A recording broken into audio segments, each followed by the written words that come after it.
기드모 파상의 목걸이.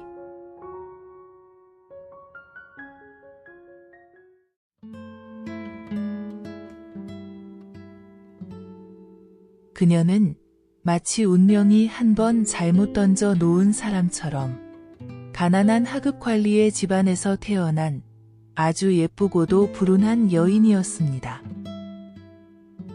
그녀에게는 지참금도 없었고 장차 유산을 물려받을 가망도 없었으며 돈 많은 귀족에게 알려져 사랑받고 이해받으며 결혼할 길도 전혀 없었습니다. 그래서 그녀는 교육부의 어느 하급 주임과 결혼할 수밖에 없었습니다. 그녀는 언제나 자신이 입어야 할 옷과 보석이 아닌 지금의 초라한 현실 속에서 깊은 고통을 느꼈습니다. 집의 허름한 벽, 때 묻은 의자, 빛이 바랜 커튼을 볼 때마다 그녀의 가슴은 미어지는 것 같았습니다. 다른 가난한 여인들이라면 눈길조차 주지 않았을 그 사소한 결핍들조차 그녀에게는 깊은 모욕이었고 분노였습니다.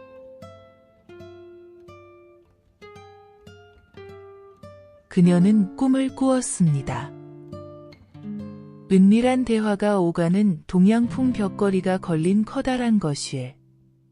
청동촛대가 은은히 빛나는 응접실을 말입니다.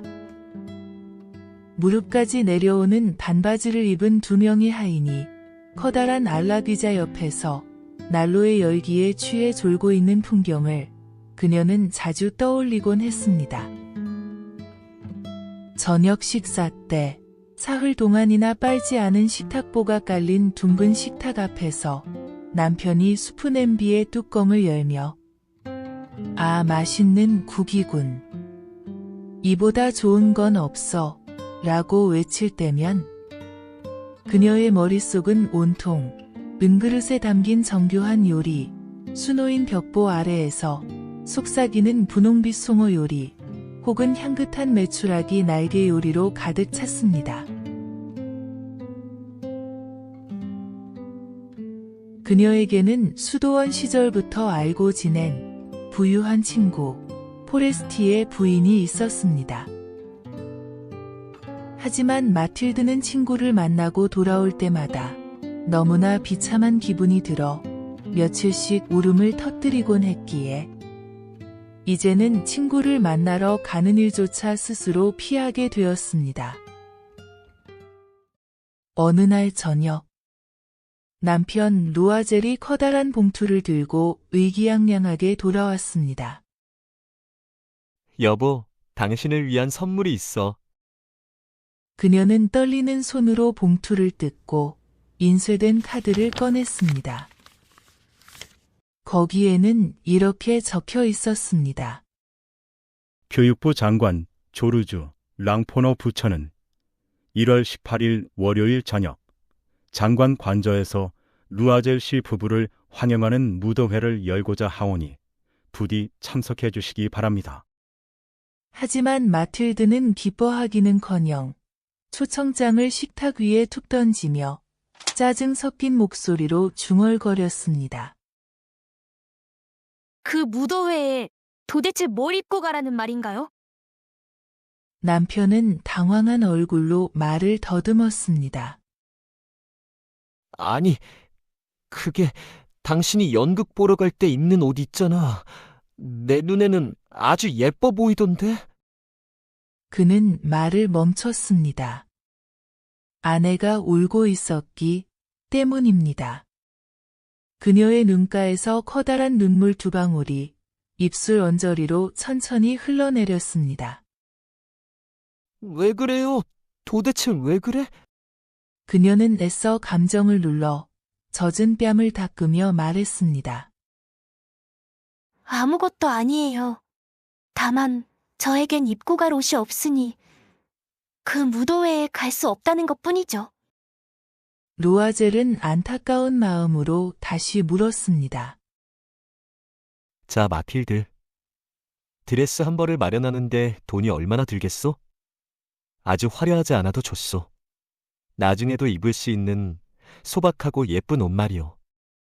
그녀는 잠시 계산해 보았습니다. 검소한 남편이 깜짝 놀라 거절하지 않을 만큼의 액수를요.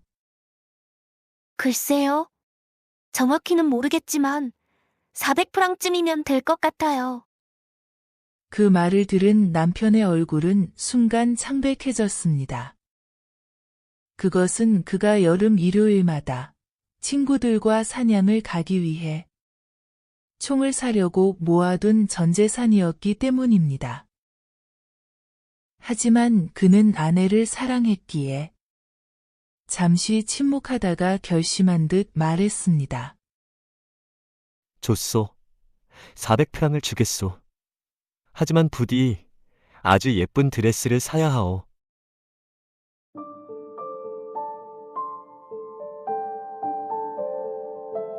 무도회 날이 다가왔습니다. 하지만 루아젤 부인은 어딘가 슬퍼 보였고 불안해 보였으며 이상하리만큼 들떠 있었습니다. 드레스는 이미 완성되어 모든 준비가 끝났는데도 말입니다. 어느 날 저녁, 남편이 그녀에게 물었습니다. 당신, 왜 그러? 요 며칠 동안 행동이 참 이상하군.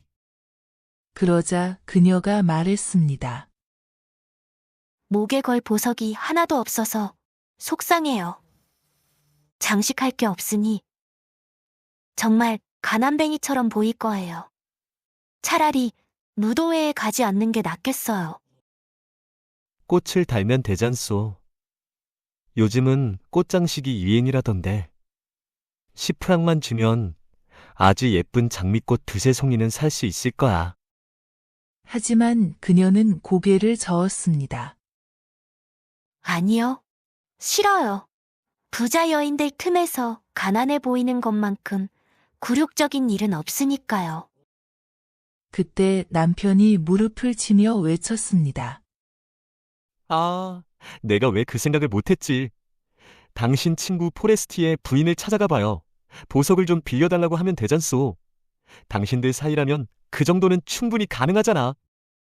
마틸드는 기쁨에 찬 비명을 질렀습니다. 맞아요. 정말 그 생각을 못했네요.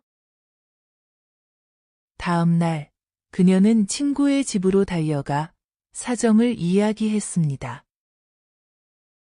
포레스티의 부인은 거울이 달린 커다란 보석 상자를 내놓으며 말했습니다. 자, 내가 마음에 드는 걸 골라보렴. 마틸드는 처음에는 팔찌를 집어들었고 그 다음에는 진주 목걸이를, 그 다음에는 보석이 박힌 금세공 십자가를 보았습니다. 거울 앞에서 이것저것을 걸어보며 한참을 망설였습니다. 어느 것 하나 선뜻 돌려주고 싶지 않았습니다. 이거 말고 다른 건 없니? 글쎄, 더 찾아보렴. 내 마음에 드는 게 있을지도 모르잖아. 그러다 문득 검은 세틴 상자 속에 담긴 눈부신 다이아몬드 목걸이가 그녀의 눈에 들어왔습니다. 그 순간 그녀의 심장은 멈출 듯이 뛰기 시작했습니다. 떨리는 손으로 목걸이를 꺼내 목에 걸었습니다. 그리고 거울 속 자신의 모습을 바라보며 한동안 말없이 서 있었습니다. 이걸 빌려줄 수 있니? 이것 하나만. 그럼 물론이지.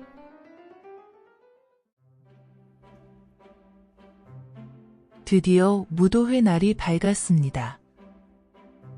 그날 밤 루아젤 부인은 그 누구보다도 빛났습니다.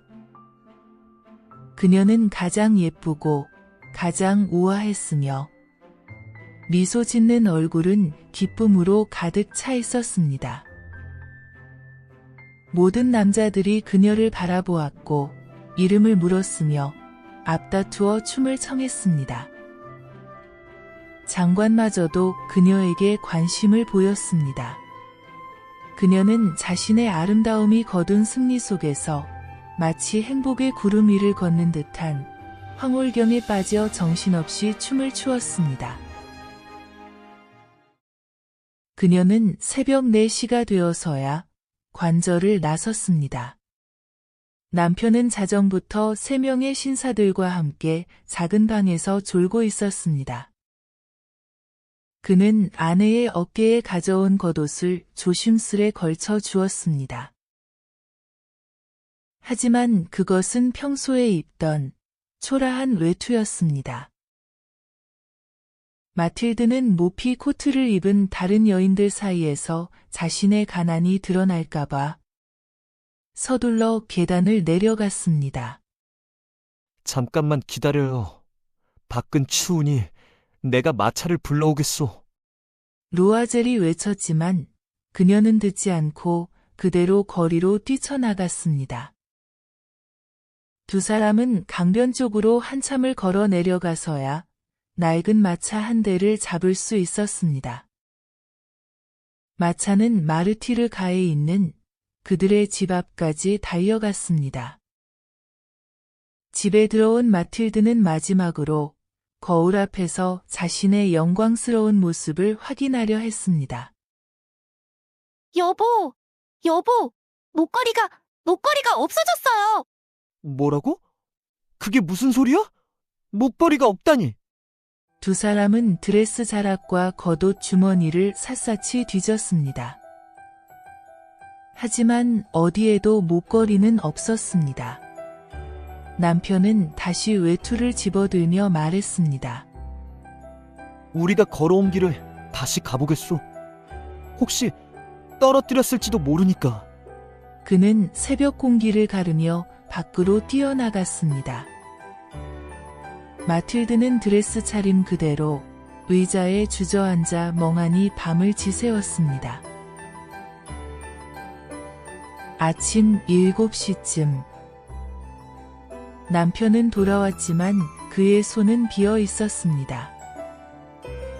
그는 경찰서와 신문사, 마차 회사까지 찾아가 현상금을 걸었지만 아무 소식도 없었습니다. 공포에 질린 일주일이 흐른 뒤 루아젤이 말했습니다. 이대로 있을 수는 없소. 친구에게 목걸이 고리가 고장나서 수리 중이라고 편지를 씁시다. 그 사이에 똑같은 걸 찾아야 해. 결국 그들은 팔레로얄 광장의 한 보석상에서 잃어버린 것과 똑같아 보이는 다이아몬드 목걸이를 찾아냈습니다. 가격은 4만 프랑. 흥정 끝에 36,000 프랑으로 깎았습니다. 루아젤에게 있던 돈은 아버지에게 물려받은 18,000 프랑이 전부였습니다. 그는 나머지 돈을 마련하기 위해 고리대금업자들을 찾아다녔고 자신의 남은 인생 전체를 담보로 파멸적인 계약서에 서명했습니다. 앞으로의 삶이 어떻게 무너질지 상상조차 못한 채 오직 목걸이를 사기 위해 온갖 빚을 짊어진 것이었습니다. 마틸드는 그 목걸이를 친구에게 돌려주었습니다. 포레스티의 부인은 상자를 열어보지도 않은 채 차갑게 말했습니다. 좀 더 일찍 돌려주지 그랬니? 나도 쓸 일이 있었단다. 루아젤 부인은 이제 가난한 사람들의 처참한 삶이 무엇인지 몸으로 알게 되었습니다. 하지만 그녀는 갑자기 닥쳐온 이 운명을 도망치지 않고 받아들였습니다. 그 끔찍한 빚을 반드시 갚아야만 했기 때문입니다. 그녀는 빚을 갚기로 결심했습니다.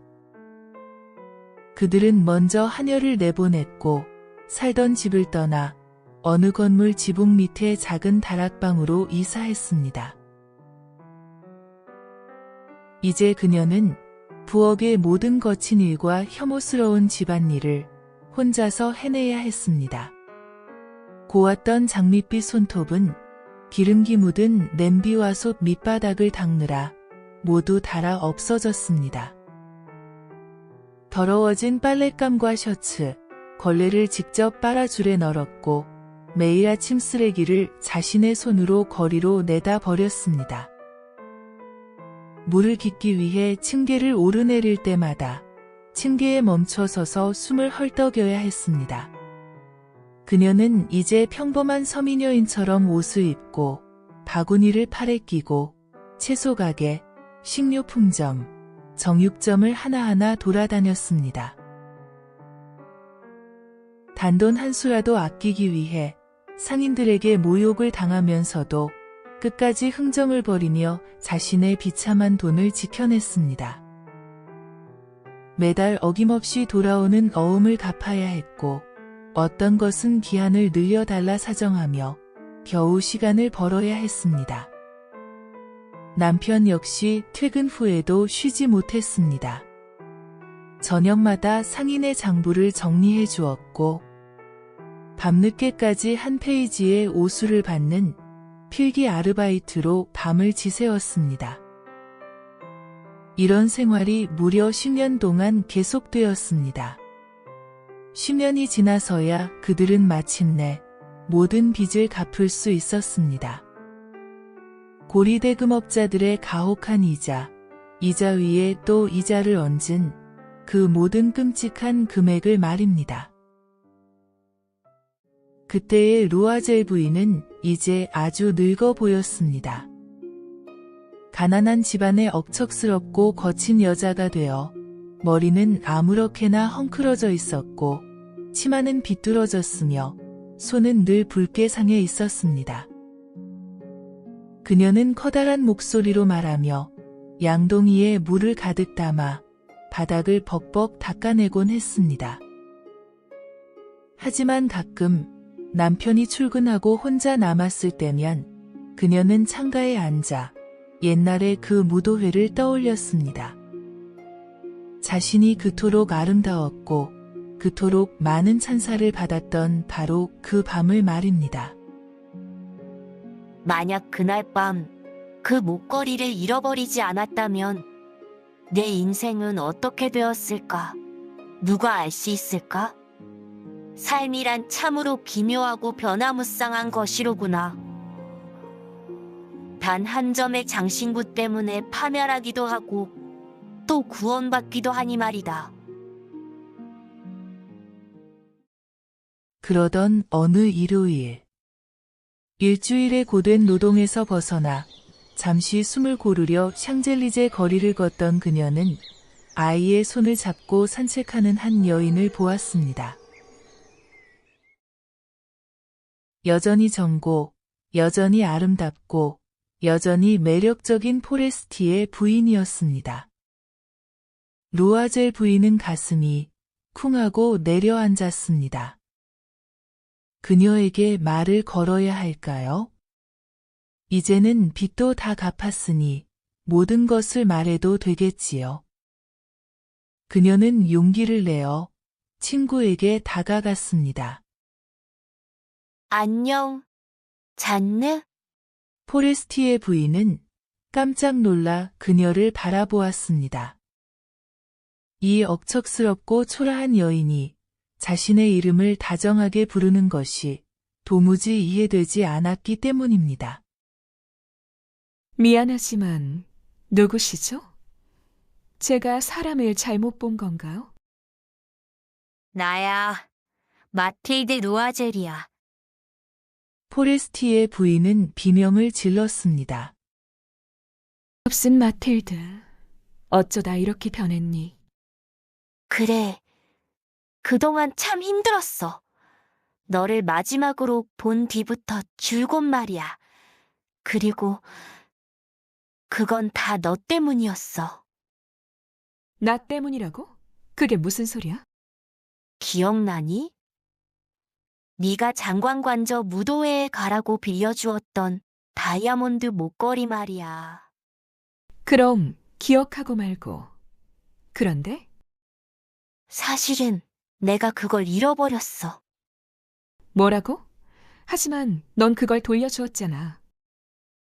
네가 받은 건 그것과 똑같이 생긴 다른 목걸이였어. 그걸 사기 위해 36,000프랑을 빌렸고 우린 10년 동안 그 빚을 갚으며 살았어.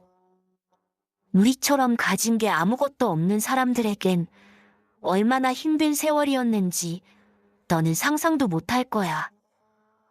하지만 이제 다 끝났어. 이제야 모든 걸 다 갚아서 나는 정말 홀가분해. 포레스티의 부인은 그 자리에 멈춰 섰습니다. 나에게 돌려주려고 다이아몬드 목걸이를 새로 샀단 말이니? 그래, 너는 전혀 눈치채지 못했지. 정말 똑같았으니까. 마틸드는 자랑스럽고도 순진한 미소를 지었습니다. 포레스티의 부인은 마틸드의 두 손을 꽉 붙잡고 떨리는 목소리로 말했습니다. 가엾은 마틸드. 내 목걸이는 가짜였어. 겨우 500프랑밖에 안 되는 유리 제품이었다고.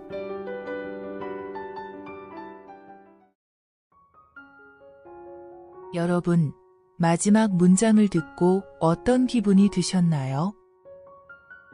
10년을 바친 대가가 고작 유리 조각이었다니 마틸드의 억울함에 가슴이 답답해지신 분들도 많으실 겁니다. 하지만 원작 이후의 이야기를 상상하는 많은 이들은 친구 잔느가 그 목걸이를 되팔아 마틸드에게 거금을 돌려주었을 것이라 믿습니다. 정직하게 빚을 갚은 그녀에게 운명이 주는 뒤늦은 보상이었겠지요. 사실 마틸드가 잃어버린 것은 젊음과 미모였지만 그 대가로 얻은 것은 삶을 책임지는 강인함이었습니다. 남과 비교하며 불행해 하던 예쁜 인형은 사라지고 이제 그녀는 그 누구 앞에서도 고개를 숙이지 않는 당당한 여인이 되었습니다. 우리가 지금 목숨 걸고 지키려 애쓰는 것들이 훗날 유리 조각임이 밝혀질지도 모릅니다. 오늘 밤 여러분의 마음속에 남아있는 마틸드의 10년이 억울함보다는 숭고한 뒷모습으로 기억되길 바랍니다. 당신의 오늘이 조금 더 따뜻해지길 바랍니다. 아날로그 서재였습니다.